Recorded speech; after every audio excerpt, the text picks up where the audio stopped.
এখানে যে বড় অফিস রয়েছে সেখানে একটা রাখা আছে, তাই এই কথাগুলো আগে বলছি। মেমারিতে তৃণমূল কংগ্রেস নিজেদের বিধানসভার প্রার্থী করার মতন একটাও লোক পায়নি। ভাবুন একবার, এত বড় মেমারি শহর, এত বড় তৃণমূলের সংগঠন, সেখানে মেমারি বিধানসভায় করার জন্য একজনকেও প্রার্থী পায়নি। আসলে প্রার্থী পায়নি বললে একটু ভুল বলা হবে। মেমারির কোন প্রার্থী টাকা দিয়ে মেমারি আসনটা কিনতে পারেনি, এটাই হচ্ছে আসল কথা। মেমারির আসন টাকা দিয়ে অন্য কেউ কিনে নিয়েছে, মেমারির কোন ভূমিপুত্র কিনতে পারেনি। কাকে আপনারা ভোট দেবেন? কাকে ভোট দেবেন? তৃণমূলের প্রার্থীকে ভোট দেবেন। এই মুহূর্তে তৃণমূলের পার্টি অফিসেও আমার গলা যাচ্ছে এবং তৃণমূল প্রার্থীর নির্বাচনী কার্যালয়েও আমার গলা যাচ্ছে, মেমারির চেয়ারম্যানের বাড়িতেও আমার গলা যাচ্ছে। কাকে ভোট দেবেন? বর্ধমান থেকে আনা একজন বহিরাগত বালির কারবারি আর মদের ব্যবসায়ীকে আপনারা ভোট দেবেন? আমার মনে হয় না মেমারির মানুষ এতটাও অশিক্ষিত যে তারা নিজেদের বিধানসভায় একজন বালির ব্যবসায়ী এবং মদের ব্যবসায়ীকে বিধায়ক করবে। আমার মনে হয় না। মেমারির শিক্ষিত মানুষের উপর আমার পূর্ণ বিশ্বাস আছে যে তারা কোনো বালির কারবারি আর মদের ব্যবসায়ীকে একটা ভোট দিয়ে নিজের এলাকার বিধায়ক বানাবে না। দুদিন আগে এই বাংলার সবচেয়ে বড় চোর, এই বাংলার সবচেয়ে বড় ফেরেব বাসটা এই মেমারি বাস স্ট্যান্ডে এসে বিজেপির প্রার্থী মানব ঘোষ সম্পর্কে অনেক কিছু বলে গেছে, যার একটাই যোগ্যতা মমতা বন্দ্যোপাধ্যায়ের ভাইপো, আর কোনো যোগ্যতা নেই। 2011-এর আগে তার অস্তিত্ব ছিল না। 2011-এ পরিবর্তনের সরকার আসার পর 2014-তে মমতা বন্দ্যোপাধ্যায় যাকে দিল্লি এবং দুবাই থেকে উড়ে এনে এই রাজ্যের সাংসদ করেছিলেন।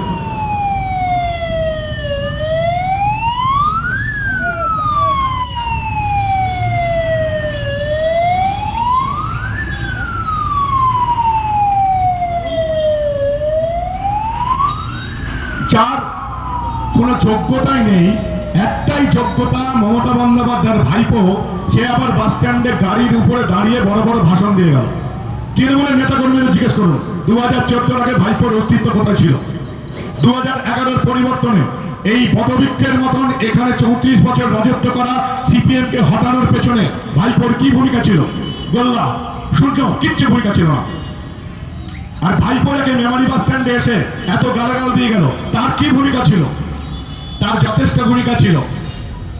রামের লঙ্কা জয়ের মতন ওই কাঠবেরিয়াটা যে ভূমিকা পালন করেছিল এই রাজ্যে ইটিভি বাংলার সাংবাদিক মানব ঘোষ, সেই ভূমিকাটা ছিল মমতা বন্দ্যোপাধ্যায়ের সঙ্গে। আপনারা আমাকে জানেন না, আমাদের কর্মী সমর্থকদের বলছি, মমতা বন্দ্যোপাধ্যায়ের সঙ্গে জঙ্গলমহলে 2007, 8, 9, 10, 11 যে লোকটা মমতা বন্দ্যোপাধ্যায়ের কনভয়ে ঘুরতো ইটিভি বাংলার গাড়িতে সাংবাদিক হিসাবে এবং এই রাজ্য থেকে সিপিএমকে হটানোর পেছনে সামান্য হলেও ভূমিকা ছিল, সেই লোকটার নাম মানব গুহ, সাংবাদিক।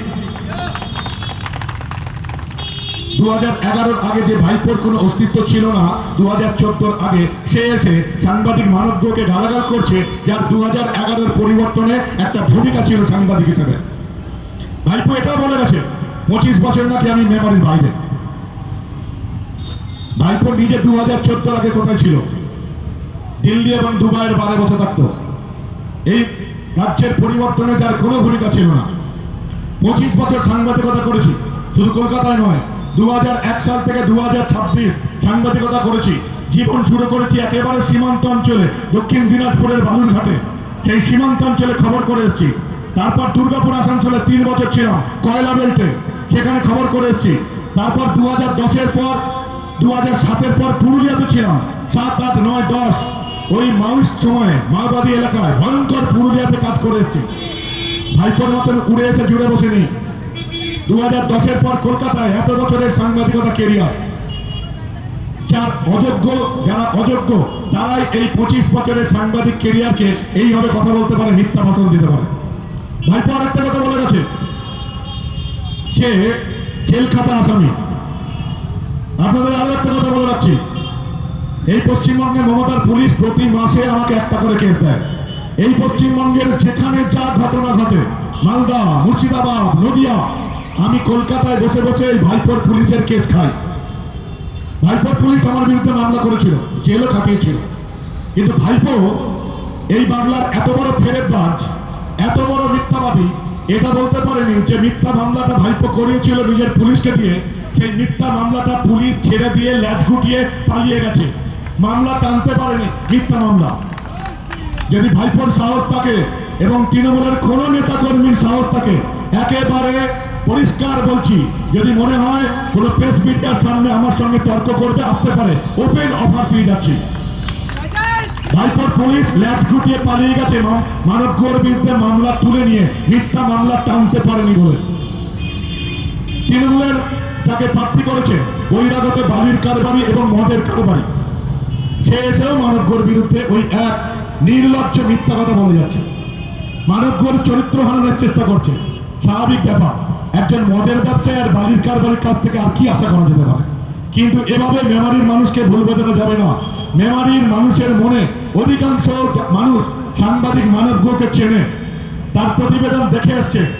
ফলে এই মিথ্যা কথা, এই অপবাদ, এই মিম তৈরি করে সাংবাদিক মানব গুহকে হারানো যাবে না। এই তৃণমূলের অপশাসন শেষ করতেই আমি এখানকার প্রার্থী হয়ে এসেছি। চর সমেত উপরে ফেলে দেবো তৃণমূলকে। আর এরা এই ভয়টা পেয়েছে বলেই দিকে দিকে মেমারি আমার ওয়ার্ড, 1 নম্বর ওয়ার্ড, ঘন্টার ওদিকে আপনাদের রাধাকান্তপুর, সব জায়গা থেকে আমাদের পোস্টার, ব্যানার, ফ্ল্যাগ খুলে ফেলে দিচ্ছে তৃণমূলের এই কাপুরুষগুলো। এতটাই ভয় পেয়েছে তৃণমূলের এই কাপুরুষগুলোকে বলে দিচ্ছি, তৃণমূলের এই নির্লজ্জ কর্মীগুলোকে বলে দিচ্ছি, কোনো উপায় নেই। এবারে বর্তমানের বহিরাগত বালির ব্যবসায়ী, মদের ব্যবসায়ী এই মেমারিতে জিতবে না, জিতবে না, জিতবে না। মানুষ ঠিক করে নিয়েছে এই মেমারিতে পদ্ম ফুলই ফোটাবে। মানুষ ঠিক করে নিয়েছে এবার তাদের ঘরের ছেলে, তাদের পাড়ার ছেলে, তাদের ভূমিপুত্র এবং 25 বছর দাপটের সঙ্গে সাংবাদিকতা করে আসে মানব গুহকেই জেতাবে মেমারির মানুষ ঠিক করে নিয়েছে।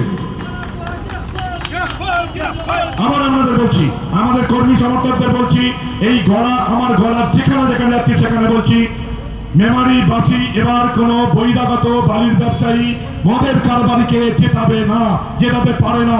মেমারির মানুষ এতটাও অশিক্ষিত নয়, কেউ তৃণমূলকে ভোট দেবে না। কোন চাষি, মেমারির কোন চাষি তৃণমূলকে ভোট দেবে না। মেমারির কোন শিক্ষক তৃণমূলকে ভোট দেবে না। মেমারির কোন শিক্ষিত স্বাভাবিক মানুষ তৃণমূলকে ভোট দেবে না। কারণ মেমারির এই চোর, গুন্ডা, ডাকাত, তোলাবাজ তৃণমূল নেতাগুলোকে হটানোর জন্য এবার মেমারির মানুষ ভোট দেবে। পাল্টা দিতে হবে, যে পাল্টানোর জন্য মানব গুহ রাজনীতিতে আসা।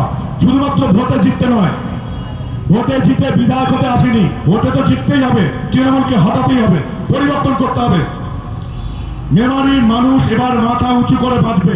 কোন নেতা, তৃণমূলের কোন নেতা মেমারির মানুষের মাথায় উঠে নাচ দেখাবে না। এই সিস্টেমটা আনতে হবে, পরিবর্তন করতে হবে। মেমারির মানুষ একটা বাড়ি তৈরি করবে আর তৃণমূলের নেতাকে এবং চেয়ারম্যানকে 2 লাখ টাকা ঘুষ দিতে হবে, এই সিস্টেম চলতে পারে না। মেমারির মানুষ একটা নিজের বাড়িতে ড্রেন বানাবে, কলপায়খানা, বাথরুম বানাবে, আর তৃণমূলের নেতাকে হত্যা দিতে হবে, এই সিস্টেম চলতে পারে না। মেমারিতে আমার ভাই টোটো চালাবে আর দিনের শেষে তৃণমূলের নেতাকে 200 টাকা কাটমানি দিতে হবে, এই সিস্টেম চলতে পারে না। কোন টোটো চালক ভাই তৃণমূলকে ভোট দেবে না, তৃণমূলের এই চোর চিটিংবাজ নেতাগুলোকে ভোট দিতে পারে না। মমতা বন্দ্যোপাধ্যায় এবার বুঝে গেছেন যে আমরা হাঁটতে চলেছি, তাই মিথ্যা কথা বলতে শুরু করেছেন। প্রথম মিথ্যা কথা বলছেন বিজেপি এলে নাকি ভাতা বন্ধ হয়ে যাবে। বিজেপির যে সংকল্পপত্র এসেছে তাতে পরিষ্কার বলা হয়েছে এই মুহূর্তে এই রাজ্যে যতগুলো ভাতা চলছে সব ডাবল হয়ে যাবে। 1,500 টাকার ভাতাগুলো সব 3,000 টাকা হতে চলেছে। মে মাসে বিজেপির সরকার করছে, জুন মাস থেকে মহিলাদের অন্নপূর্ণা ভান্ডার 3,000 টাকা চালু হচ্ছে। মে মাসে বিজেপির সরকার করতে চলেছে, জুন মাস থেকে বেকার ভাই বোনদের জন্য যারা এখনো চাকরি পাননি, যতদিন না চাকরি পাচ্ছেন 3,000 টাকা ভাতা চালু হতে চলেছে। মে মাসে বিজেপির সরকার আসছে, জুন মাস থেকে বৃদ্ধ ভাতা, বৃদ্ধা ভাতা, বিধবা ভাতা সব 3,000 টাকা হতে চলেছে। মহিলাদের সরকারি বাসে কোনো টিকিট লাগবে না, সম্পূর্ণ ফ্রি। তার চেয়ে যে সংকল্পপত্র আমার ভালো লেগেছে ব্যক্তিগতভাবে, যে গর্ভবতী মহিলা, প্রেগনেন্ট ওমেনদের জন্য 21,000 টাকা দেওয়া হবে এবং তাদের 7টা মেডিকেল কিট দেওয়া হবে, যেখানে আমাদের গ্রাম বাংলার মেয়েরা সন্তান জন্মগ্রহণের সময় অপুষ্টিতে ভোগে, রক্ত অল্পতায় ভোগে, যাতে সন্তান জন্মানোর সময় সেই সন্তানের এবং মায়ের কোনো বিপদ না হয়, সেজন্য এই পরিকল্পনা ঘোষণা করা হয়েছে 21,000 টাকা এবং মেডিকেল কিট আজ অব্দিকে ঘোষণা করেছে বলে আমার অন্তত জানা নেই। কিন্তু তার চেয়েও যেটা বড় কথা, যে মহিলাদের তো 3,000 টাকায় হবে, গ্রামের মহিলাদের 3,000 টাকা বিজেপি দিচ্ছে, অনেক টাকা। কিন্তু আমি মনে করি না যে যারা কর্মহীন আমার বেকার যুবক যুবতী তাদের আদৌ 3,000 টাকায় কিছু হবে। 3,000 টাকা বেকার ভাতা আমাদের ছেলে মেয়েদের ভবিষ্যৎ নয়, এটা সব রাজ্য সরকারকেই বুঝতে হবে। আমাদের ছেলে মেয়েদের কাজ দরকার, চাকরি দরকার, এবং কেন্দ্রের সঙ্গে না গেলে এই মুহূর্তে এই রাজ্যে কোনো উন্নয়ন, কোনো কর্মসংস্থান, কোনো চাকরি কখনো সম্ভব নয়। আপনারা যত তাড়াতাড়ি বুঝতে পারবেন তত তাড়াতাড়ি আপনাদের মঙ্গল। আর যদি বুঝতে না পারেন তাহলে ওই তৃণমূলের ভাতা নিয়েই আপনাদের ছেলে মেয়েদের জীবন ধারণ করতে হবে। আপনারা যদি কোনো মদের ব্যবসায়ী, কোনো বালির কারবারিকে মেমারির বিধায়ক বানান, তাহলে ওই ভাতা নিয়েই আপনাদের ছেলে মেয়েকে জীবন ধারণ করতে হবে, এছাড়া আর কোনো রাস্তা নেই। পরিবর্তন করতে হবে দাদারা দিদিরা, পরিবর্তন করতেই হবে, কেন্দ্রের সঙ্গে যেতেই হবে। ভারতের 21টা রাজ্য এই মুহূর্তে বিজেপি শাসিত। কি মনে হয় আপনাদের 21টা রাজ্যের লোক বোকা আর মমতার তৃণমূলকে তোলামূলকে ক্ষমতায় রেখে দিয়ে আমরা খুব চালাক? কি মনে হয় আপনাদের? 21টা রাজ্যে বিজেপি এখন আছে, প্রত্যেকটা রাজ্য এগিয়ে গেছে। যদি মনে করেন বিজেপির প্রার্থী হিসাবে বিজেপির রাজ্যগুলোর প্রশংসা করছি তাহলে ভুল ভাববেন। আমি রাজনৈতিক নেতা নই, আমি সাংবাদিক ছিলাম, এখনো আমার হাতে খড়ি হচ্ছে রাজনীতিতে। আমার নেতা নেত্রী যারা আছেন, এতদিন যারা পরিশ্রম করে চলেছেন, তাদের কাছে শেখার চেষ্টা করছি। তাই এটা আমি বলতে পারছি যে শুধুমাত্র 21টা বিজেপি শাসিত রাজ্য নয়, ভারতবর্ষের বাকি রাজ্যগুলো যেখানে বিজেপি নেই তারাও কেন্দ্র সরকারের সঙ্গে হাত মিলিয়ে নিজেদের উন্নয়ন করে যাচ্ছে। ব্যতিক্রম মমতা বন্দ্যোপাধ্যায়ের এই চুরি চিটিংবাজির সরকার। তারা কেন্দ্রের বিরোধিতা করে আমাদের পায়ে কুড়ুল মেরেছে, গলা অব্দি জলে ডুবিয়ে দিয়েছে, আমাদের রাজ্যটাকে চিতায় তুলে দিয়েছে। যে বললাম না, শুধু আগুন দেবার অপেক্ষা। তাই মমতার এই সরকারটাকে হটাতেই হবে। নিজেরা বাঁচতে চাইলে, রাজ্যকে বাঁচাতে চাইলে, দেশকে বাঁচাতে চাইলে মমতার তৃণমূলকে শেষ করতেই হবে, এছাড়া আপনাদের হাতে কোনো উপায় নেই। ভারতবর্ষের প্রতিটা রাজ্য মমতার তৃণমূলকে নিয়ে ব্যতিব্যস্ত হয়ে গেছে। প্রতিটা রাজ্য, ভারতবর্ষের প্রতিটা রাজ্য এটাই ভাবে যে এই পশ্চিমবঙ্গে শুধু চোর চিটিংবাজ আর জালিয়াতরা থাকে। কারণ এই গোটা ভারতবর্ষের বিভিন্ন রাজ্যে যেখানেই ভুয়ো আধার কার্ড, জালি প্যান কার্ড, ভুয়ো রেশন কার্ড, ভুয়ো ভোটার কার্ড উদ্ধার হয়, তার বেশিরভাগটা তৈরি হয়েছে এই পশ্চিমবঙ্গ থেকে, এবং সামান্য কিছু টাকার বিনিময়ে এই চিটিংবাজিটা করেছে তৃণমূলের নেতারা। গোটা ভারতবর্ষ বিপদে পড়ে গেছে, তৃণমূলের তোষণবাজির জন্য গোটা দেশ বিপদে পড়ে গেছে।